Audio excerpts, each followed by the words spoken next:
नांदेड महानगरपालिकेतर्फे नागरिकांच्या गुंठेवारी बाकी आहेत त्या नागरिकांनी तात्काळ कागदांची पूर्तता करून गुंठेवारीसाठी पाठवलेले प्रस्ताव हे त्वरित मार्गी लावण्यासाठी नांदेड महानगरपालिका प्रशासन सज्ज आहे। त्या ठिकाणी अनेक नागरिकांच्या कागदांमध्ये त्रुटी आढळून आल्या आहेत। त्या नागरिकांना त्वरित त्यांची फाईल गुंठेवारी करण्यासाठी प्रशासनातर्फे पत्र काढण्यात आलं आहे। नागरिकांनी देखील त्वरित कागदांची पूर्तता करून आपल्या याचिका गुंठेवारीसाठी पाठवलेल्या त्वरित मंजूर करून घ्याव्यात आणि त्या ठिकाणी महानगरपालिकेचे कर्मचारी किंवा अधिकारी हे पैशांची मागणी करत असल्यास माझ्याशी संपर्क साधावा असं आवाहन महानगरपालिका उपायुक्त गिरीश कदम यांनी नागरिकांना केलं आहे।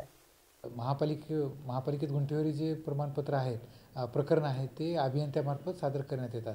परंतु या माध्यमातून आणि यापूर्वी पण मी आवाहन केलं होतं की गुंठेवारीचे जे काही नियमानुसार फीस आहे त्याच्या व्यतिरिक्त कोणी फीसची मागणी करत असेल किंवा अवास्तव जर मागणी करत असेल तर त्यांनी माझ्याशी संपर्क साधावा आणि मी गुंठेवारी विभागातही कोणालाही काही अडचण आल्यास, कुठली काही तक्रार असल्यास मी तिथं माझा नंबर सगळीकडे लिहिलेला आहे, त्यांनी मला मिळण्यासाठी आवाहन केले आहे। तर या दृष्टिकोनातून जी फीस आहे ती प्रथम फीस जी आहे ती तपासणी फीस म्हणून आपण घेतो 1,500 आणि त्याच्यानंतर जी गुंठेवारीसाठी लागते ते 2 प्रकारची फीस असते।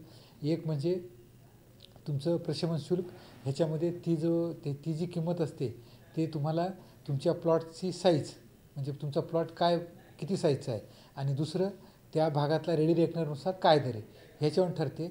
आणि तिसरी एक किंमत द्यावी लागते आपल्याला मोजणी शुल्क। असे 3च टाईपचे शुल्क द्यावं लागतात। याच्या व्यतिरिक्त कुठलंही शुल्क देण्याची गरज नाही।